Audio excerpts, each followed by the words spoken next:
And I'll say, as one last thing before I dive into the history of food justice, specifically within what is called the United States in movements for social justice, I will say something that I've heard a lot of people saying and feeling and sharing, that I have as well, is a real sense of lostness in the face of the immensity of the suffering and vulnerability that we are collectively facing right now through eco-despair, through the forces of white supremacy and eugenicism and classism and ableism that are everywhere we look. It's very easy to look at the activities that that oftentimes do shape a day-to-day life and be like, but what does this matter in the shape of this? How do I keep doing X, Y, and Z while I know X, Y, and Z, right? And I feel that about a lot of things, that just the level of triage and importance and priority I've put on things has changed a lot over the last 5 years, particularly, and even more so over the last 12 months. And one thing I keep coming back to is there are a lot of things that just don't seem as important as they used to, but feeding people and building community, inherent worth right there. There's never wasted energy in feeding folks and building community, no matter how things unfold. But if they unfold in the best of all possible ways that my wildest optimism couldn't imagine, may we feed each other and build community.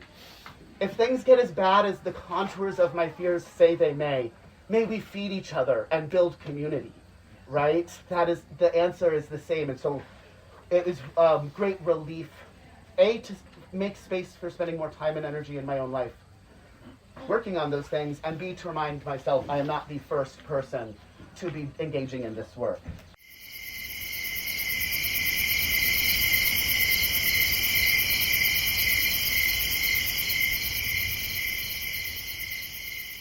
Hey, welcome to Beyond Organic Wine. Thank you for listening. It's what makes community possible. Thank you for listening to this podcast. Thank you for listening to the people around you. Thank you for listening to people with whom you disagree. Thank you for listening when your impulse is to rage. Thank you for listening to the voiceless lives that make up your community. Thank you for listening to the countless lives who make your life and your wine possible. Thank you for listening. An author named Dave Wagner moved to the Pacific Northwest of the United States in the 1950s, and among other things began learning the ways of the native peoples who lived there along the coast. Based on teachings they gave their children about what to do if they ever got lost in the forest, he wrote this poem. Lost. Stand still. The trees ahead and bushes beside you are not lost. Wherever you are is called here, and you must treat it as a powerful stranger, must ask permission to know it and be known. The forest breathes. Listen. It answers. I have made this place around you. If you leave it, you may come back again, saying, here. No two trees are the same to raven. No two branches are the same to wren. If what a tree or a bush does is lost on you, you are surely lost. Stand still. The forest knows where you are. You must let it find you. My guest for this episode is Lore McSpadden-Walker. Lore, they, them, is an embodiment navigator and neuro-spicy hedge witch who has dedicated their work towards helping people who have experienced systemic denial of access, disability, and or traumatic experiences learn about their physical selves through education, facilitated conversations, movement coaching, and somatic awareness, Reiki, herbalism, and earth-based relational healing. Their current projects also center aspects of food access and include the literal sharing of foods as well as education related to growing, foraging, preparing, and preserving edible and medicinal plants. Information about their background will be in the show notes, and you can find them on Patreon as well under The Wild Within Healing. This talks about wine from multiple perspectives. Wine as food, wine as a healer for our troubled hearts, wine as a psychoactive sacrament, wine as mentor, I think Lore would put it, we uncover how wine contains multitudes. Along the way, we explore the vital role that wine can play in overcoming our alienation from the community of life, and how much hope we can derive from the more than human world where even death is a part of the cycle of abundance. Lore shares several things that move me even more now because of their uncanny timeliness. Lore shares about us learning to fall out of love with the violent narrative of human supremacy over the more than human world, and the incredible value of diverse and inclusive communities. They bring in an analogy from cannabis culture and discuss the potential of an entourage effect in wine, and I'm still thinking about how this applies to human cultures as well. This episode is a bit out of the ordinary in the best way, and you're in for a treat.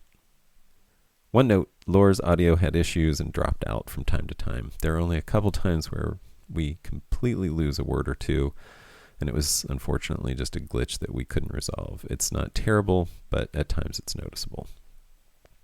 I want to thank Lore for their time and sharing their insights that I am thrilled to share with you. Enjoy. Lore, welcome. Thank you so much for doing this. Thank you for having me. It's truly a pleasure. I will say that this is a little out of the ordinary for Beyond Organic Wine, but I'm saying that more and more, so maybe the out of the ordinary is becoming the ordinary for this, which is a great thing as far as I'm concerned. But in the sense that you're not directly like a wine producer or a wine person per se. I don't know if per se I'm using per se correctly that way, but anyway, we met at an herbal conference that was called the Earth.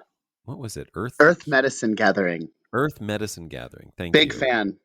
Yeah, fantastic. I can talk more about it if anybody's interested. I'll put a link to more information in the show notes for that. You taught a class there, and it was one of the first of the day. I think it was the first classes It was. session of the day. Lucky you. And I went to it because I loved the title. It was called Kitchen Resilience as Political Resistance, if I get that correct. right. Yeah. And you kind of just had a whole, like, you did some preparation. I was really impressed. I mean, I have to say, like, I was educated, I was inspired, I was moved at times, and you engaged us, you know, the audience, your class attendees to weigh in and share as well. I thought it was a great way to start my day anyway. Thank you. And it inspired me because I began thinking, at least in my mind, how much in my kitchen wine is part of it, in many ways, and informs that, and the how I'm much more, and this is a bigger thing than like what you were talking about, or a different thing than what you were talking about, but the wine cultures that we have in the United States, in North America, in South America, in Australia, in Asia, are, well, I mean, at least the dominant wine culture, we'll say, the sort of thing that gets called wine culture, and the thing that you find when you do searches online, at least from within my context, this is what you find, is essentially a colonial product. It is maybe even more than that. It might be, it is an imitation of our colonial parents from Europe, and contains, to me, I'm beginning to realize at this point in history, a lot of the baggage of colonialism. And so to me, it's very tied up into this sense of, if not political resistance, then like, that we need a sort of independence. We need a sense of like thinking our way free of that and reestablishing, re-indigenizing, re-ecologizing our wine cultures, making them reestablishing actual cultures that are our own, in place, in situ, wherever we are around the world, and not just being forced to, I mean, it feels like being the only acceptable wine culture is this one that actually isn't ours and actually has a lot of problematic history behind it. So to me, what you were saying really fed directly into where my mind has gone with wine and inspired me in many ways that I thought you could probably speak better to this just because of where you're coming from in so many of these things. You're already way more informed about this, and so my first question to you Yes, to get you rolling is, what role does food production have in movements for social justice? And how do you see fermented beverages in this context? that is such a wonderful question. And it connects to something that I talked about at Earth Medicine Gathering, um, which is really within the last several generations, there's been a sharp decline in the number of people who have a active day-to-day living embodied knowledge of how to grow and access food, like access potable water, access healing, access sources of shelter and um, community connection in ways that don't depend upon the technology of other humans working, right? That these things that were by and large ubiquitous through most of human history, there's been a very sharp separation for a lot of people between our day Yeah, to day lives and directly accessing the things we actually need to stay alive.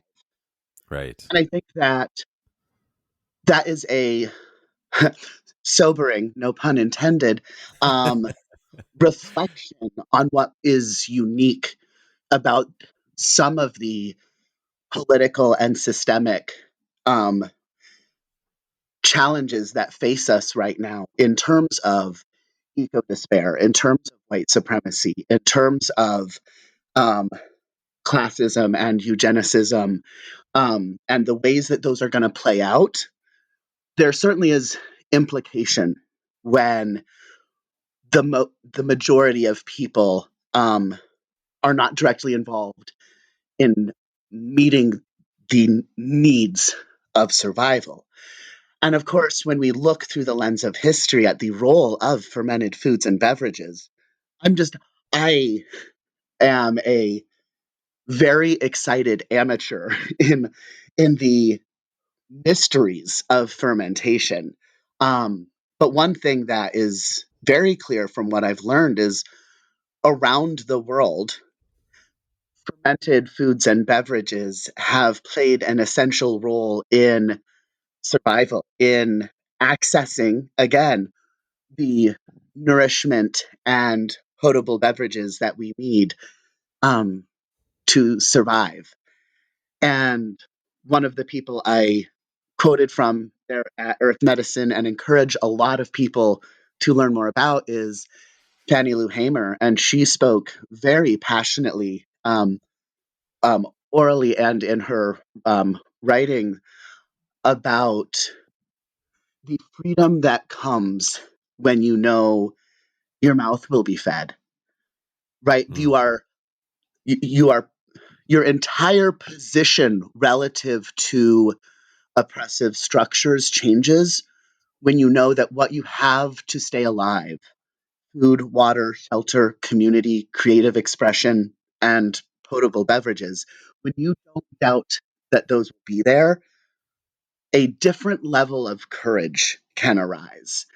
mm-hmm, Um, and it's not been accidental that movement for collective liberation that I am aware of has included as an essential component of organizing, making sure that people can eat and people can drink and people can heal and people can have enough hope and love in their lives to keep going, right? And wine connects to so many of those, including the hope and the community, as well as the access to potable beverages and the facts that fermented foods and beverages, of course, can provide access to nutrients that are harder to access during some times of year in different ecosystems.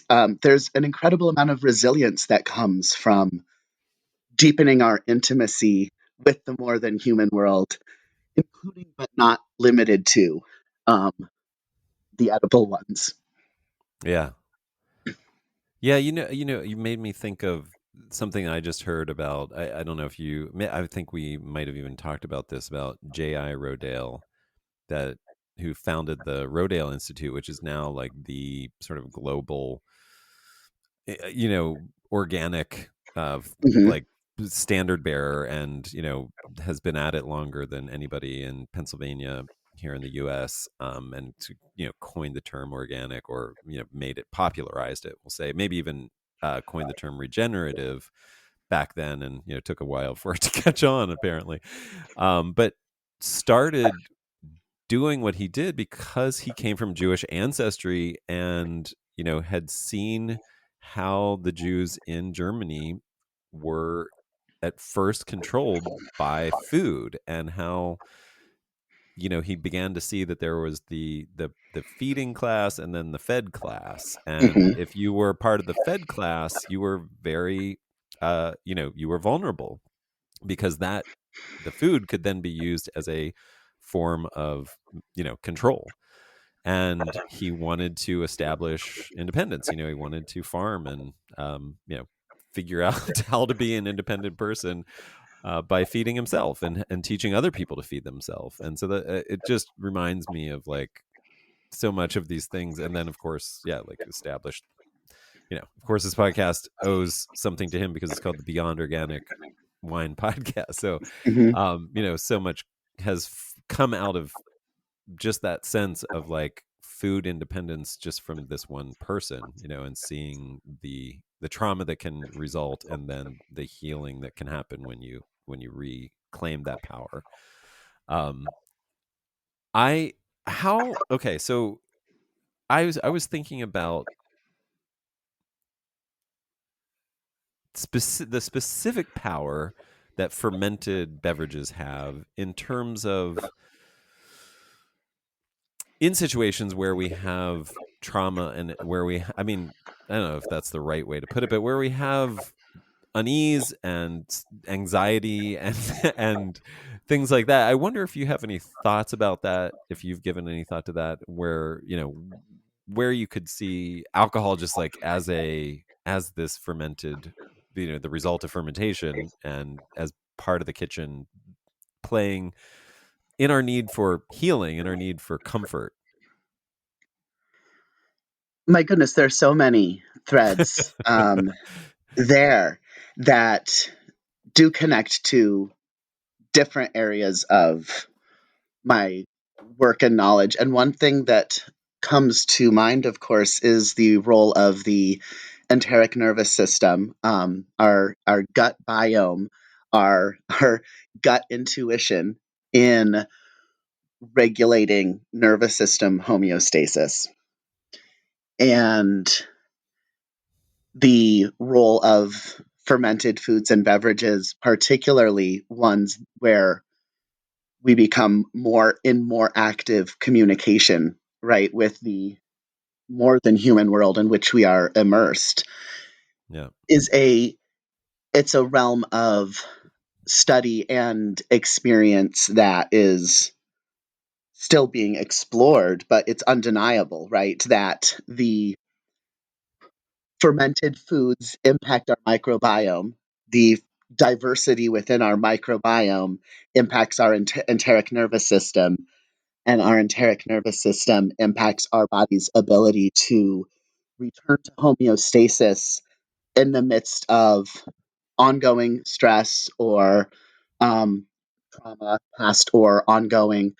And to be quite real, there are a lot of people right now for whom trauma absolutely is the word, and for whom there is nothing post Mm-hmm. about their trauma. I Mm-hmm. can list. Um, I, I I I know a heartbreaking number of people right now who aren't leaving their homes for fear of being disappeared, or Yeah. and to have that be a realistic fear. Um, Yeah. right. And to connect to what you were sharing about, um, you know, the lessons of World War II in terms of creating community resilience. I remember growing up and reading Number the Stars in elementary school and The Diary of Anne Frank in middle school, and really believing, based on what I heard shared by fellow students, that we had a shared agreement of what we would be doing if we were at the stage of controlling people through food access and disappearing people to concentration camps. And I thought we had a shared understanding of how we collectively would be responding to this moment that we are in again. And I'm not seeing it happening. And I think Mm. a great deal of reason for that is connected to this. The fear so many people fear of, if I it if since it is that bad, if I take a stand, what am I putting at risk? Which at its essence is, will I be safe? Will there be food and beverage and peace and shelter um, for me if I do the right thing? And I think that, like, when we talk about building community resilience through food access, and when we talk about it in terms of connecting to the more than human world around us and recognizing the eco despair that surrounds us and the implications of that for food access, what it means for us to be able to preserve what grows around us in our ecosystem is important in a way that isn't it's not a metaphoric level of importance, right? Right Yeah. now, equipping more people with the knowledge they need to identify edible and fermentable foods around them and ways to ferment and preserve the food that grows around them is life-saving. Yeah. It is what could enable someone to be able to keep getting up and deciding, what can I do today to build a better future. um, and it is it's scary to say and hear that so boldly. Mm. um, and that doesn't make it wrong, right? Like, the way that we show up in relation to the more than human world, and how we feed ourselves and who we feed, and how that food was grown and accessed and tended, have very serious implications, right? It's like, another quotation I frequently use is from Sonia Renee Taylor's "The Body Is Not Apology," and in, I believe, the first chapter, she talks about how, when we talk about the social injustices within the world, when we talk about environmental racism and ableism and racism and cis sexism and all of these isms, we aren't talking in abstractions. We're talking about things that happen to bodies. Um, I mean, when we really let the truth of that sink in, it becomes very obvious why food and beverage and the eco diversity within it is important in more ways than could be possibly named. Um, so yeah, so why would having a balanced nervous system be helpful, and why might fermented foods play a role? You can take that real big. Yeah. I love that. Yeah, I mean, gosh. So, I mean, there's so many things I Did want I to give ask you you. any follow-up questions? None. That's good. I think we're good. That's it. Um, Uh, well, so I think one of the things that you have that if you can find a way to share, um, is just some of the historical knowledge, and specifically about how the way things are produced because this is a big thing about this podcast is like it is about wine, but it's about how we produce it is Mm. vitally important to me. It's much more important to me than how it tastes, Well, right, like because not all wines, as I've listened to several of your episodes and am wine adjacent, if not a wine producer myself. right, right. Uh, not all wines are going to have the same impact on our microbiome. Not all of what is labeled wine is going Right. to, Right. right? So, um, Right. yeah, continue. Yeah, so I mean for me it's like so many people come well, I mean I don't again, this is I'm stumbling over words because there's so much to say, but we start with this problem of disconnection from the world, and that's what Yes.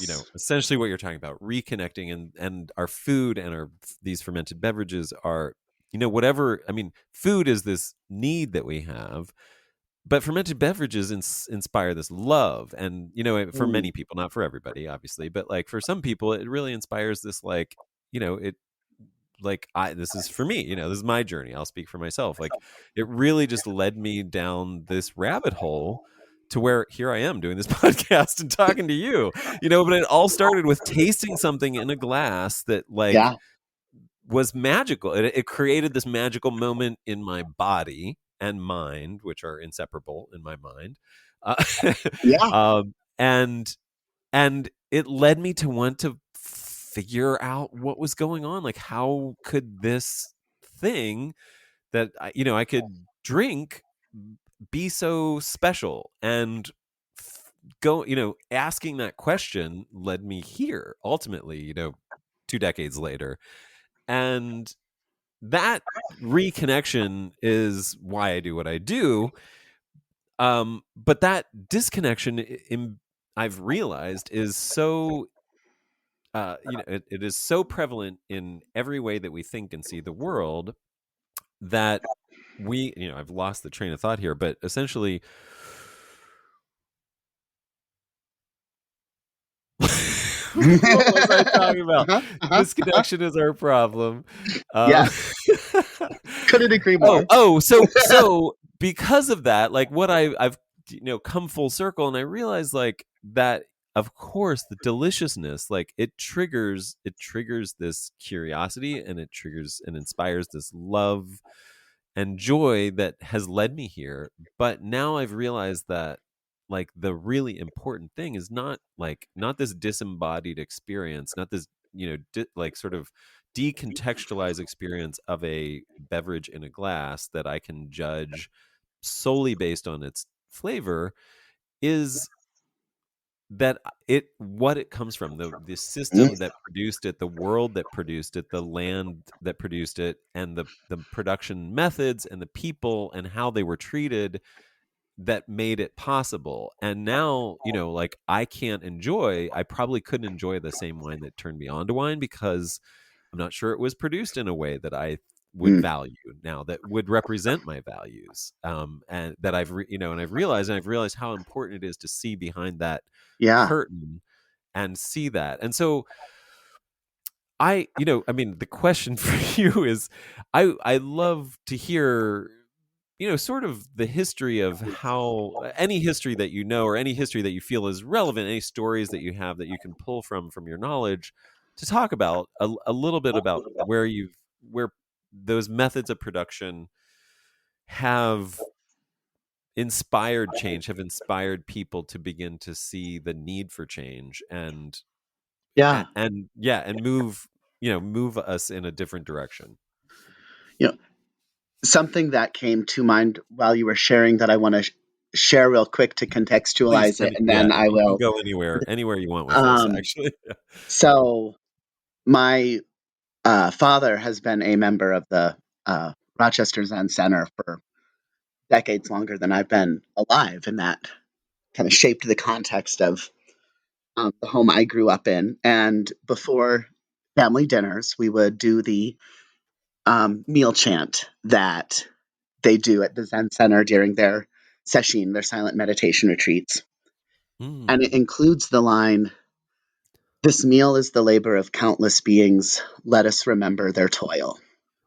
Mm. And um, I've always been a little bit like this. I was not a typical child. I remember like staring at the plate um, of food before me, and like because we tended a garden and a compost pile and such, I already had this sense that we weren't just talking about, I mean, like, quote unquote, just. I'm not going to dismiss farmers, but it wasn't solely the farmers. It was the people who worked at the grocery store, the people who stocked the shelves. It was the natural resources that went into the plastic that wrapped it. It was the any beings in the soil who were still present Mm. in the growing of whatever produce we were eating, right? Like it was what the we we didn't, and I don't eat flesh foods, but like I have in my life, and a lot of people do, and so sitting with the implication of what hormones and stress responses and what was the nervous system reality of the being whose muscles I am about to take into my body, and all of this on the plate in front of me, and then as I grew older, in the glass of wine also placed in front of me. As we were saying, this meal is the labor of countless beings, and having this sense of, the conditions of the farm workers and the grocery store workers and the um, teamsters who transported it and the microbiomes of the soil and the environmental conditions and pollution of the ecosystem was all right there. Mm. And this is where like I am very cautious and very careful to not blame individuals for things that are the fault of systems. Mm. And I also know there is a great deal of um, empowerment I've found and rediscovery of my own way of showing up in community. Like the energy I have to bring to community is different when I am more intentional about making choices about how to feed myself, including who I am supporting in that exchange.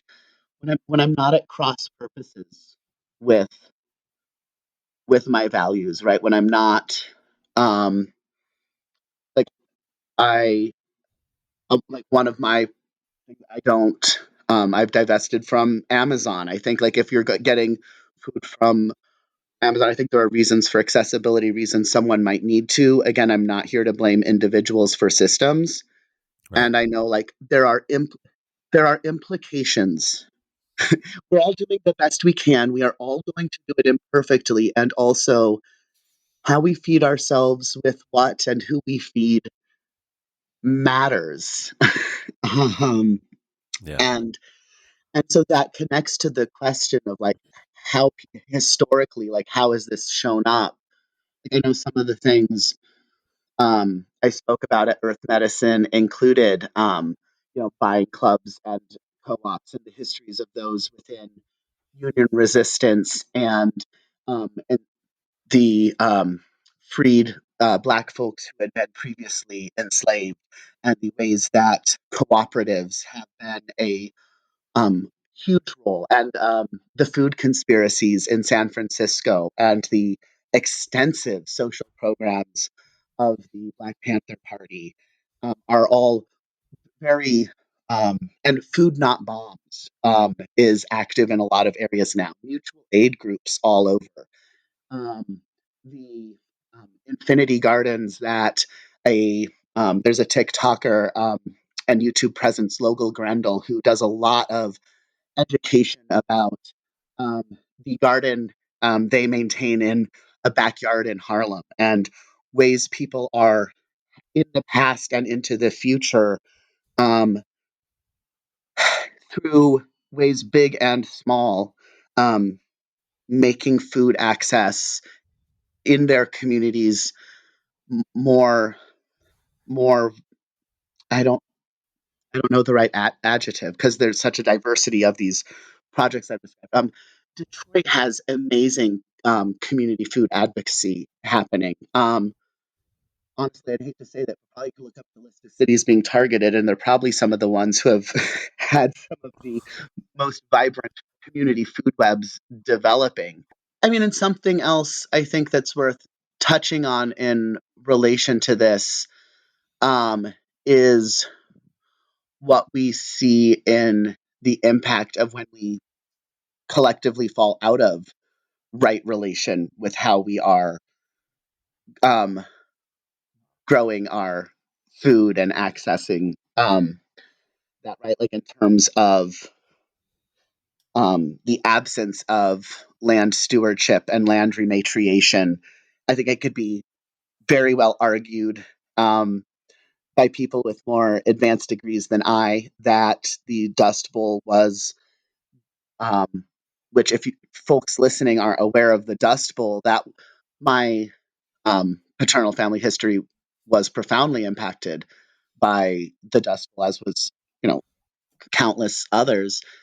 Um, I think that there's a very solid argument for that being um, connected to the absence of land stewardship and the failure to be in right relation with the more than human world in our attempts to feed Wasn't there ourselves.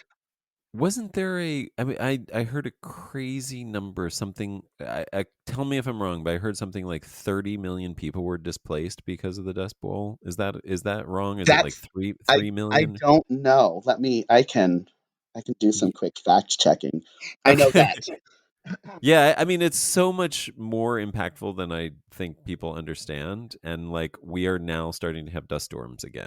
Like Well, we're doing the same practices that exactly, led to right. that. Like I see them. It's like I live on like a plot of space that I'm working on lovingly tending, and I see the practices of the farms surrounding me, and it's heartbreaking when I let myself feel it. Yeah. To see Yep. the monocropping, to see the ways the soil erosion is evident between seasons. No, Right. no, we've done this before. What? No, this isn't it. This is not a loving reciprocal way of being. Yeah. Yeah. So, well, um, let me ask you something. If unless Please you had, do. No, are you ready? Are you ready for a new question or sort of a absolutely. new question, building on everything else? But I guess I wanted to comment. You mentioned something about the life saving nature of reconnecting to your food. Mhm, But I also, especially, and I think about this especially with wine. There is this a creative like freedom that comes from it as well. Like there is a inherent, it's like you said, their courage increases, and I believe that courage is necessary, like a necessary condition for the freedom of the imagination, and mhm. the ability to create. And I I find that such like an important part of what you have been talking about, what you've, the things that you brought up. So I just wanted to underline that as well. I And think please feel free to jump in. this connects to, I know, something you and I talked about before, of some of the insidious subtext of abstinence culture and sobriety culture that is, um, again, not dismissing the very real suffering that arises from substance misuse, Yeah. but the absence of nuance in dominant conversations, in nuance in conversations about use versus misuse, and what being in relationship with mentor plants and mentor beverages, that the gifts that that can offer, and like holding that with Mm. sacredness, and like being in a relationship with mentor plants and beverages that is in alignment with one's path and not at cross purposes with it. Those conversations aren't happening, right? Like when people are Yeah. entering a clinical space wanting to heal their relationship with substance misuse, chances are, unless they're going somewhere really expensive or really lucky, they are not being asked questions like, what would a flourishing relationship to substances or alcohol look like for you? What would need to change to make that possible? What, you know, like, there are questions that just aren't being asked.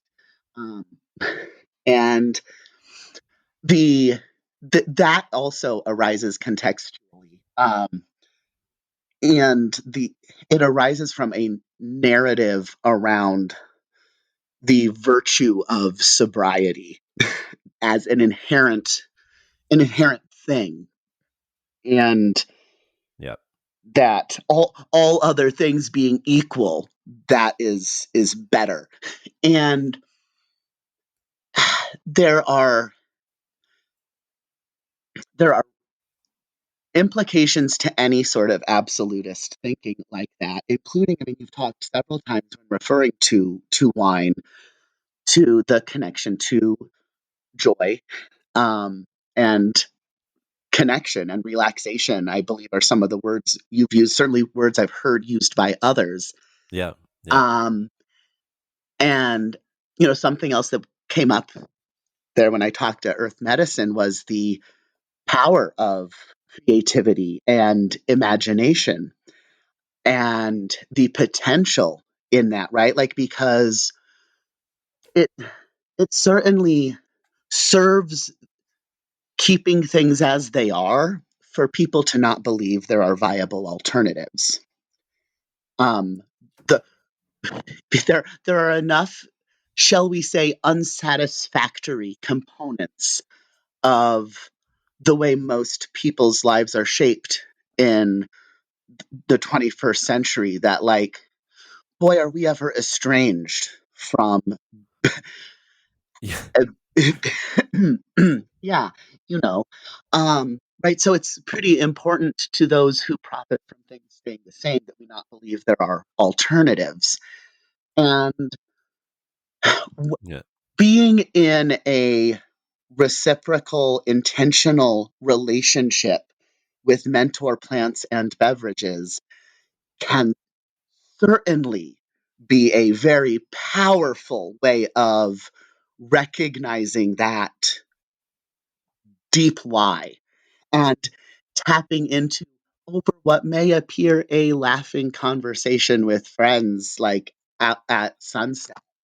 Right? Like, it may very much appear like that, but of course there can be a catalyst that happens in there, in the imagining of new potentials collectively, Yeah. right? And there's beauty in recognizing that that too is an entry point to transforming the world for the better. Yeah. Yep.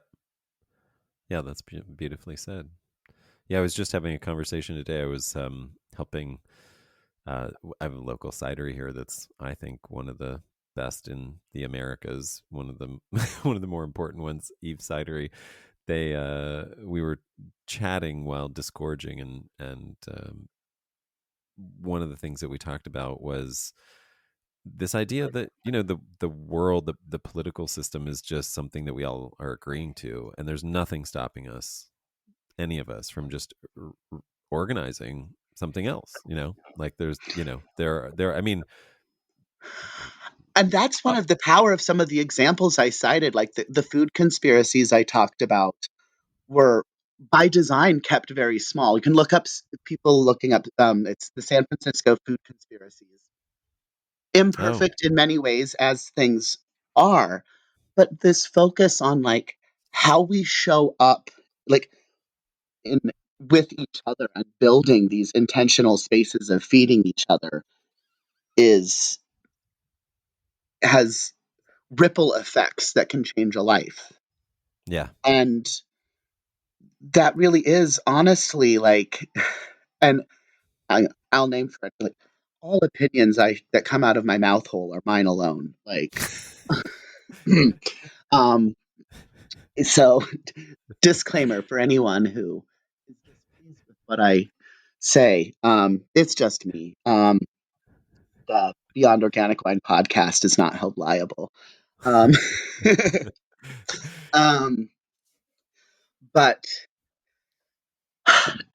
like we are seeing um, portions, like organizations and divisions that were ostensibly for public safety and health being sold for parts.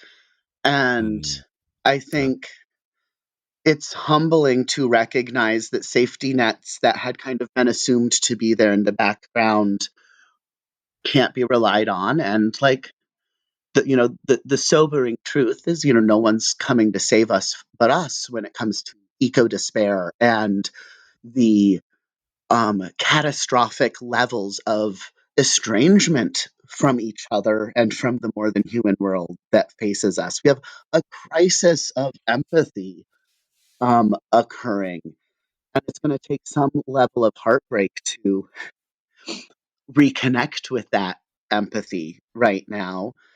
Um, and so, You of know, course, those moments of connecting with joy with a friend over sensory pleasure and a reminder of, oh, what is sacred, what I am in relationship with, it's right here, and we can start right now reconnecting with it.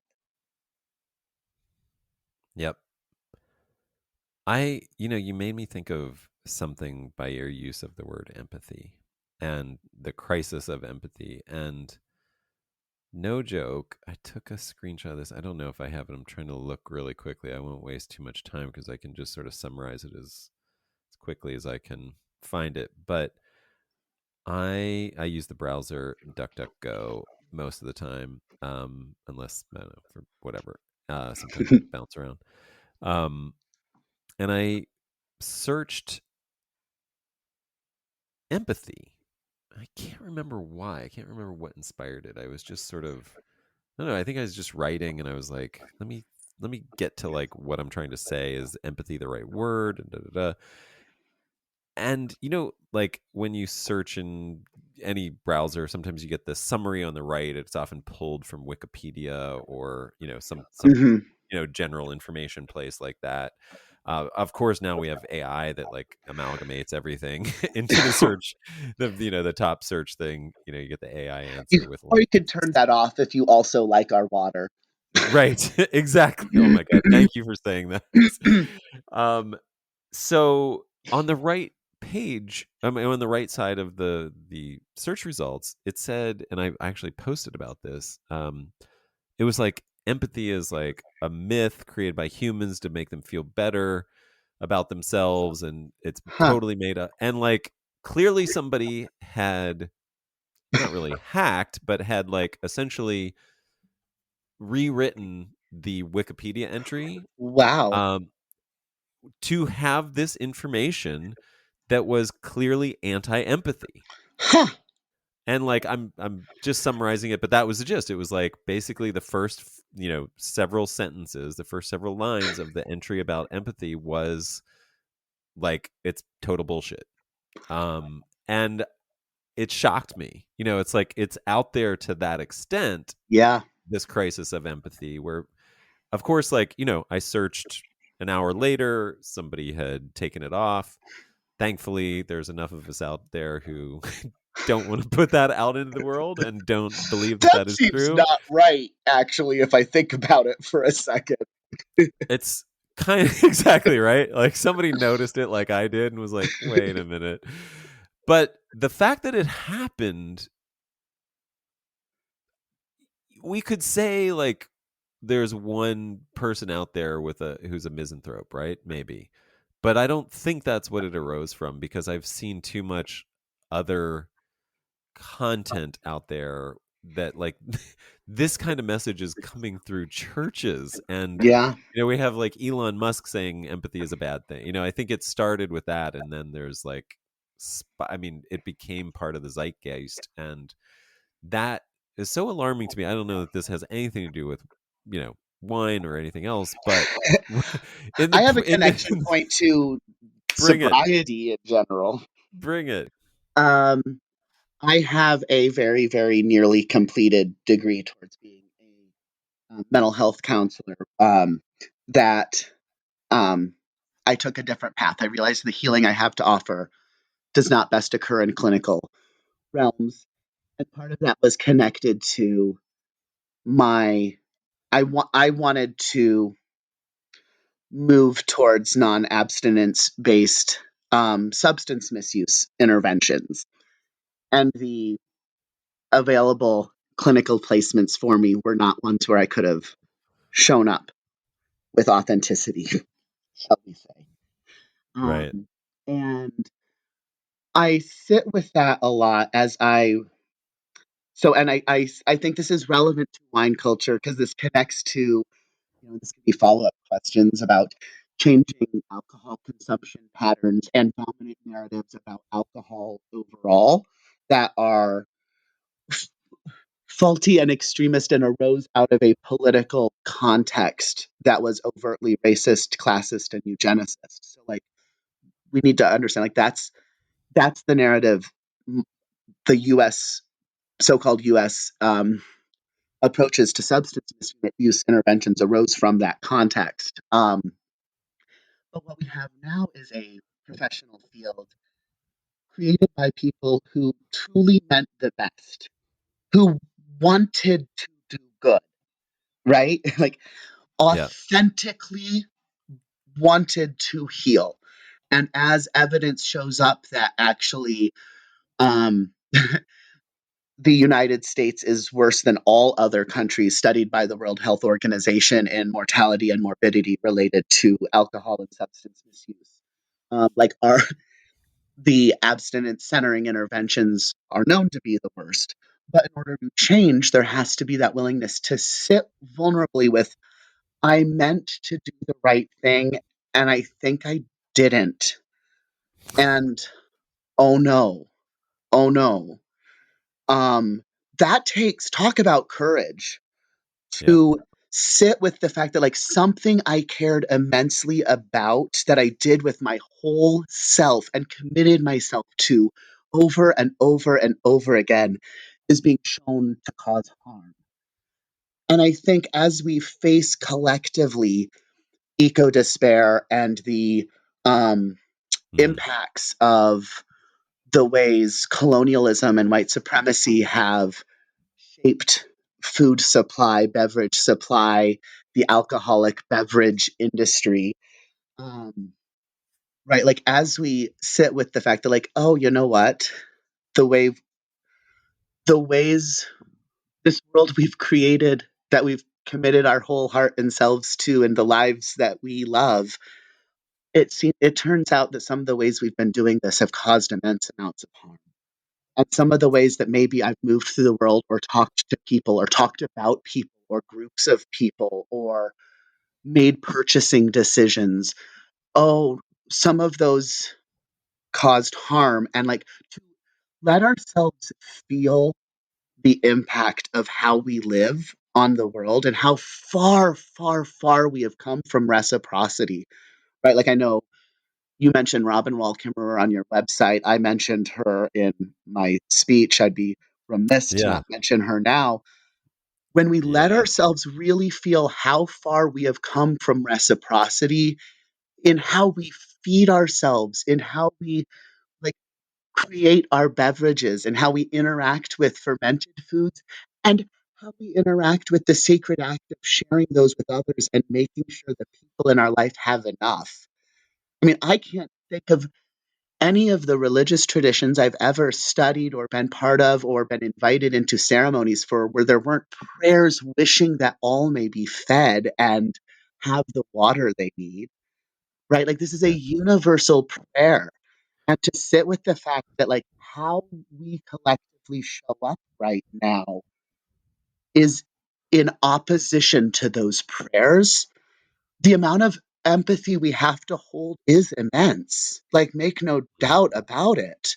Yep. It's still our best path forward, right?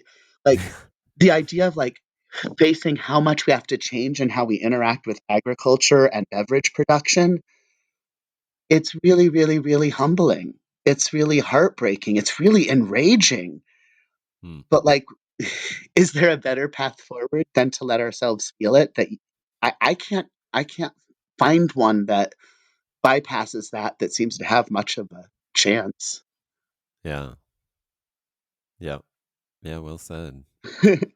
There's another fire hose.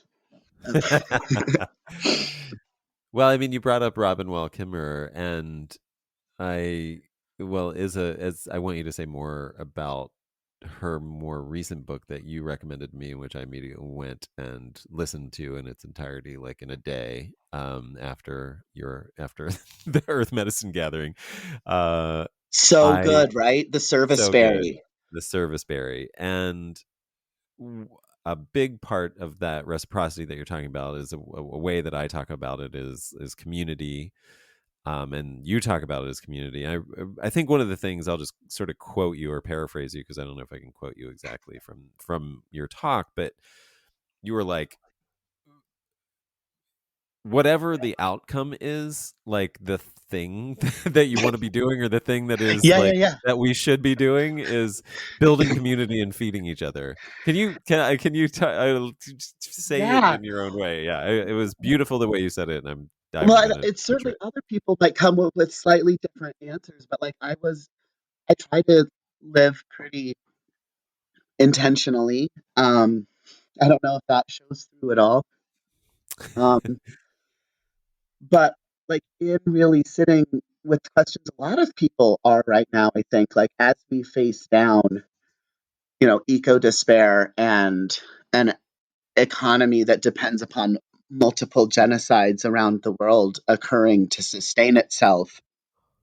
Um, and like as we face down all of the vulnerability in our communities and fear in those we love, and the uncertainty of like what careers will even exist when our kiddos grow up, right? Like, what world are we preparing them for? Like, facing down all of that, there's so many of the minutia that fill day to day life that, like, it's just like it's hard to feel like some things that are given this smear of urgency actually matter the same after all, right? Like that, I think a lot of people the last several years have navigated that in different degrees. And I knew when cross referencing with my skills and interests and um, like um, like what I have in terms of um, yeah, just where my knowledge and energy and heart and fire dwell, two things became very, very clear that, like, no, yeah, like you said, no matter how things unfold, I can't foresee any future where I'm going to regret the energy I've spent towards growing more food and building a richer community. That those two things I could just see inherent value, no matter what. Feeding people and building community, I just any future that unfolds, I want more of that. And I think it's totally fair that different people might have different answers that come from that. Than like not everyone has a green thumb and wants to grow food, and or like relates to or defines community in the same way. I define community pretty expansively. So I invite introverts, fellow introverts, you also can have community. Um, right. But I think it is really valuable for us as we try to collectively move towards a more reciprocal future, move towards a future where collective liberation is not just something in our imagination, to really think through where where do my passions and sources of knowledge and access points and entry and privilege and love, and like, where does my fire meet the needs of the world? It's a worthwhile question to sit with. I don't think asking it's going to get anyone to a worse place. Yeah. No. Um, well, and I mean, you've mentioned it. I mean, I'm steering you again toward Robin Wall with Yeah. Oh, this yes. question of Baltas.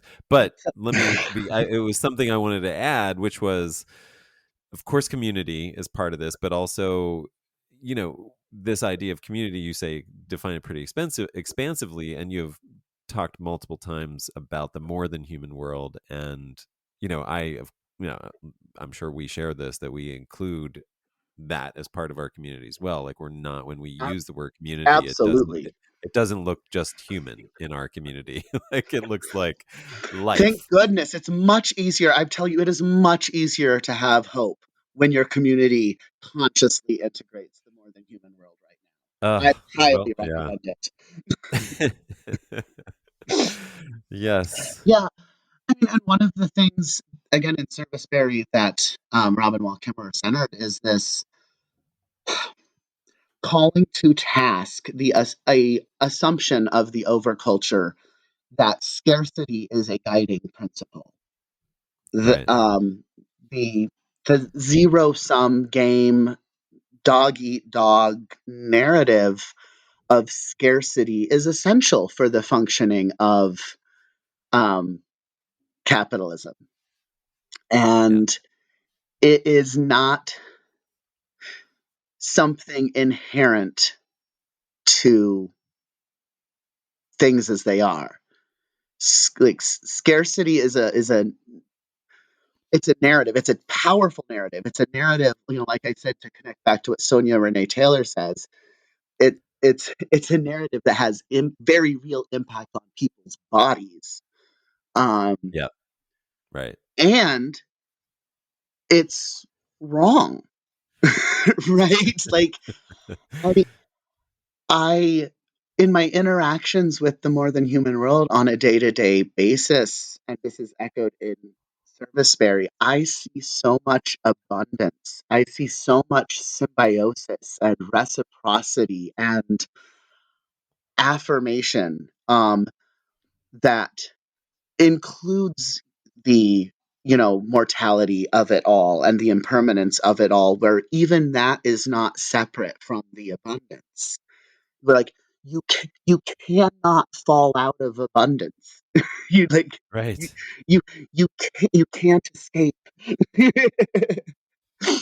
And yet somehow we've all been tricked into, well, it I that makes it sound more innocuous. A very violent narrative has been created that we are all existing in, and people are dying in it. And the more than human world is dying in it. And we are killing the world and each other with a violent story that arose from colonialism and white supremacy and ableism and the supremacy of humans over the more than human world. And if we don't fall out of love with this narrative, shit's gonna go poorly. Oh, Yeah. sorry, I there's my potty mouth again. You can say whatever you want. Um, um, And right, and that's where we need the glass of wine to imagine better futures. See, it's all a circle. I have two more questions for you, at least, but I mean, but two to get you going. One is very practical. So, um, are you a parent, by the way?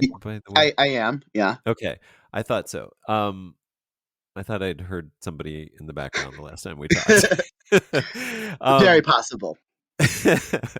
so what? This is the practical thing. So, what advice? I mean, what for somebody who wants to have resilience in their whatever it is who wants to make better choices, whether it's just where they're sourcing or how they're producing or getting more involved in the production somehow, but doesn't have access to land, doesn't, is in an urban center, is, whatever, might not be an able-bodied person who can farm, in the way Right. that, you and I could farm. What are you thinking about? What do you like? What kind of thoughts have you seen? What have you seen? What do you know? What can you share for people? I take a lot of heart from the fact in knowing that there is a deep, deep context um, in terms of I don't know everything there is to know about growing edible and medicinal plant friends in all environments and circumstances. I know what the plant friends near me have taught me about what they need to flourish in this space where I live, in this corner of the earth, in the circumstances I know. Um, and it's really refreshing to know I don't have to know everything. Right. Um, there are so many people now, there really are gifts to the digital world. Like, there's, in the same way that the body mind connection always it kind of makes me laugh whenever that's brought up, because we don't talk about the body thumb connection like we know they're connected. Like, what a nonsense thing to say. The idea that we even talk about them being connected implies a sense of separation. There, one thing that I know is relevant that I was getting to, there are people who have found entry points to community resilience in all sorts of circumstances. Like, I know I mentioned some folks before in um, different areas doing amazing work with urban gardening and community gardening. And there are folks learning about doing more with indoor growing. And there are ways of, there's value in building webs of connection where someone may not have the accessibility that allows them to leave the house much, but they may have a perfect place for storing seeds um, and or energy for doing some of the behind the scenes coordinating for the community garden that the folks who are tending the plots don't have the bandwidth for. Um, oh yeah, I remember the point. We talk about this separation between the digital world and the real world as if it's not three-dimensional breathing humans with nervous systems building connections with each other online. I am part of, and I know of others, very vibrant online communities building um, connections of folks with different accessibility needs and finding ways to communicate and respond to the needs within their communities that integrates the expertise and wisdom and access points of people who have been that were surviving ableism and racism and food insecurity and difficulty accessing healthcare is not new to a lot of folks, right? Like, you have to have a lot of privilege for these to be new worries. Um, Yeah. Yeah. there is amazing work being done in digital spaces where people are sharing deinstitutionalized wisdom about how to two more things. Maybe someone who um, has other, like, doesn't have the interest, ability, or inclination to garden is really well positioned to learn more about fermentation. And all they've needed is somewhat like an entry point to learning about it that's accessible, right? So creating more accessible information streams about wisdom that should have been our birthright and that up until a few generations ago would have been for many people. Um, so yeah, if there's finding finding all of that's another, like, that's so many options. Find something that you've wanted to learn, or find somewhere if there's something where this is one that kind of sits heavy on me. I want to change this buying pattern or this eating pattern, or I'd like to make this shift. There is someone out there who already has. Yeah. Um, Mhm. and there are, even before that, there are people who existed long before whatever you're trying to move away from existed, right? There are, we don't, No Right. one can or should change all things all at once. But to be like, oh, here's somewhere where there might be an intersection between something I want to learn and something I want to let go of, that's a really good place to start. Yeah. Yeah. Well, and the other inspiration, guide, uh, mentorship, as you use the word, are some of our plant relatives. You know, some of these things that we work with to create fermented beverages to eat. I love that you use the word, mentor plants and beverages. I have been thinking, and this is kind of the other big question that I wanted to lead you into. I mean, just the way you say that, mentor beverages. I have been thinking about wine as, you know, maybe we've, and maybe this is part of the colonial, system that it came out of, this colonial thinking that it came out of, and this, that's the culture that we have inherited, that is sort of a patriarchal religion based, sacramental Yeah, we've use really of gotten this. ourselves in a pickle, haven't we? Yeah, it is definitely diminished what wine can be to Mm, me. I mean, I've begun to realize, I've begun to toy with this idea of wine, that we think of wine as just this end in itself, as a beverage, like that is its purpose as a mm, beverage, and alcohol is its purpose. But hmm. we have, I think, missed one of the deepest, oldest, most profound reasons for wine, was that alcohol, the solution of wine, was a medium Yeah. for other things that you happen to be, very well versed in, herbs as well as psychedelic Hmm. substances that can be conveyed in a beverage in solution, and it actually makes it a real sacrament, not a symbolic sacrament, but something that actually gives you a true experience of transcendence, or immanence, as it were, within, or it's, I can't even, I mean, honestly, like, if we're going to talk about psychedelics, Yeah. we kind of transcend words, because that's what they help you do.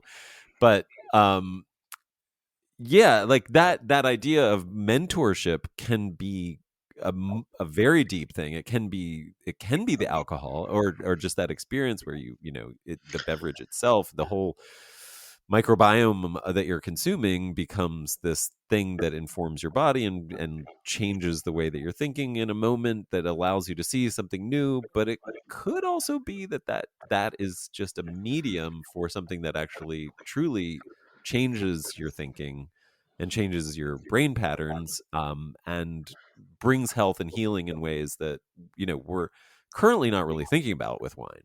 And wondered if you had any Yeah. thoughts about that. I do. um, well, and though I'm going to come in slant as I do. Please, please. Um, and I think largely in part to make sure I'm starting from a foundation that is, um, again, I do not have the level of accumulated wisdom about wine that you and many of your listeners do, beyond interacting with it intentionally as sacrament, and the relationship building that happens on user end. Um, but one thing that I think, um, is resonant with this is what in, um, cannabis circles is talked about as the entourage effect, which is the difference between the combined impact of all of a like whole plant constituent Mm, versus lab deriving. Here's THC, yeah, a isolate of THC. Here is an right, isolate of CBD, um, that has been stripped of all other plant components, or if lab created, never contains them at all. And right. of course, there are so many of the, cannabinoids and terpenes and constituents within the plant, that have not been identified, let alone described, let alone studied. If, and I don't think even doing so could fully, um, Right, right, capture what the fuck's going on here. That this plant's a little different than the others, um, right, right, right. right? Well, but Um, because it's like that thing where it's like if you add 10 factors, then you have to like think about all the ways that the all the possible combinations of 10 things together and how they interact with right. each other. And yeah, it becomes an infinite, exponential like interaction. Absolutely. And then what happens on to so though then even so I think we have a analog to that in um, wine and alcohol cultures in terms of like you were talking about this idea that the alcohol is the thing, it's the ethanol. That's the point, and the other stuff is just to make it yummy. Um, Right. and I think another like further analog that gets into Right. even the more nuanced stuff that you talk about, here in this podcast is okay. So, but a lot of what's now available on the market in dispensaries and such, even if it is whole flower or whole plant, probably lived its whole life doing the equivalent of working double shifts on speed, which Right. if like no one is living their best life when they're doing that. Some people need to, I'm not here to begrudge anyone doing their best through life, but no one's flourishing in those Right. conditions. And Right. and these are with a lot of added substances that we don't fully understand. At best, we don't fully understand, and sometimes we know that they actively work at cross purposes with the sorts of experiences or healing someone is going to cannabis for. This is true Right. also with tobacco in terms of we don't Right. like there is not it is not going to be the same to be in relationship with tobacco that has been lovingly tended and is interacted with as a sacrament versus something that's been sprayed with broad spectrum herbicides 12 times through its growing season. Right. Right. Um, right. So there are these extra compounds that are getting added into the mentor plants and mentor beverages. And here, this is going to connect to a lot of the way, okay, great. So maybe there's wine that you're interacting with as a sacrament and you understand it's more than the ethanol. And also, how was that tended? What was added into the equation of this mentor beverage Hmm. that is It's a really also good point. having an impact on the experiences and gifts available within this sacrament space? Yeah, it's really, I mean, it's a really good point. I mean, this is just a common anecdote now that I hear all the time, especially in the natural wine space. Like people have this experience of, I don't know why, but your wine doesn't give me headaches. Like this gets said to many natural Yeah, wine producers. And then the natural wine producers are usually like, well, that's because the wine that you're probably been drinking has yeah, so much stuff in it besides grapes, like, and you're just not required to list it. I mean, it's a big thing. And those things, right? I was thinking about on the positive side, like the psychoactive and healing and medicinal things that we could actually uh, infuse in wine and let wine be a oh medium yeah. for. But Let's the let's talk about reality that is too. most. Let's talk about that too. That's the other side Yes, of yes, the but you brought coin. up the really good point that I think is such an important thing to make is like if you aren't growing your wine in a beautiful way, in an organic way, or better than a beyond organic way, then you are infusing it with many things that don't contain that might have negative psychoactive, negative health impacts because it is a medium. It is a solution and a solvent for all the stuff that we're spraying on the fields, and it doesn't get washed off. Grapes don't get washed, fruit doesn't Right. get washed before it gets put into a fermenter. So yeah, anyway, thank you for making that point, and And yeah, please and then go there on is with that the other amazing potential of the entourage effect, right? Like when it's talked about, right. and like if you pick up a book on the endocannabinoid system and they're talking about the entourage effect, they're specifically talking about it in relation to, canaculture has its own weird vocabulary and jargon, just like everyone does. Um, but Right. um, so the entourage effect is kind of talked about specifically through that lens.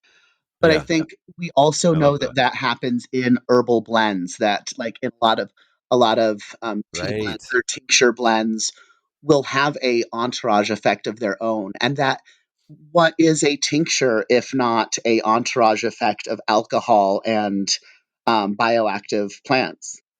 Yep.